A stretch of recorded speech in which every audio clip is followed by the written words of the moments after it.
தன் நாட்டை நீதியாய் ஆண்டு வந்த ஒரு நல்ல அரசன் இருந்தார்.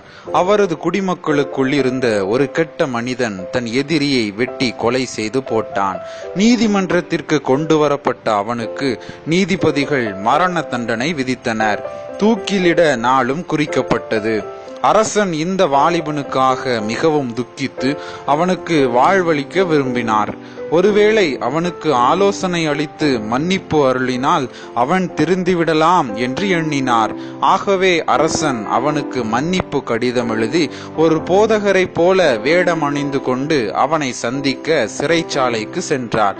அந்த வாலிபன் அடைக்கப்பட்டிருந்த அறைக்கு சென்று அவனுக்கு ஆலோசனை அளிக்க துவங்கினார். அந்த வாலிபன் சீறினான். போதகர் உடையிலிருந்த அரசனை பார்த்து கெட்ட வார்த்தைகள் சொல்லி திட்டி கத்தினான். போதகர்கள் எல்லாம் ஏமாற்றுக்காரர்கள், போய்விடு இங்கிருந்து என்று விரட்டினான். அரசன் அவனை அமைதிப்படுத்தி பேச முயன்றான். அவனோ கேட்க ஆயத்தமாயில்லை. அரசன் துக்கத்தில் மூழ்கினார். மெல்லவே திரும்பி சென்று விட்டார். அரசன் வெளியே சென்றதும் காவல்காரன் உள்ளே ஓடி வந்து அரசர் என்ன சொன்னார் என்று வாலிபனிடம் கேட்டான். அரசரா? எந்த அரசர்?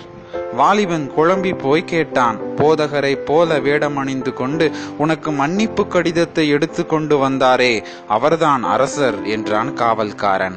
அதிர்ச்சி அடைந்து போய் தலையில் கைகளை வைத்துக் கொண்டு உட்கார்ந்து விட்டான் வாலிபன். கிடைத்த தருணத்தை நழுவ விட்டு விட்டானே, அதற்காக அவன் சாக வேண்டும். அவன் செத்து போனான். கொலை செய்ததினால் அல்ல, அரசனின் ஆலோசனையையும் மன்னிப்பையும் ஏற்றுக்கொள்ளாததினால் அவன் செத்து போனான். கடவுள் நம்மை பல விதங்களில் சந்திக்கிறார். ஒரு புத்தகம், பாடல், நபர் அல்லது ஒரு பிரசங்கத்தின் மூலமாக. நாம் நமது தலைகளை வணங்கி ஆண்டவருடைய மன்னிப்பை ஏற்றுக்கொள்ள வேண்டும்.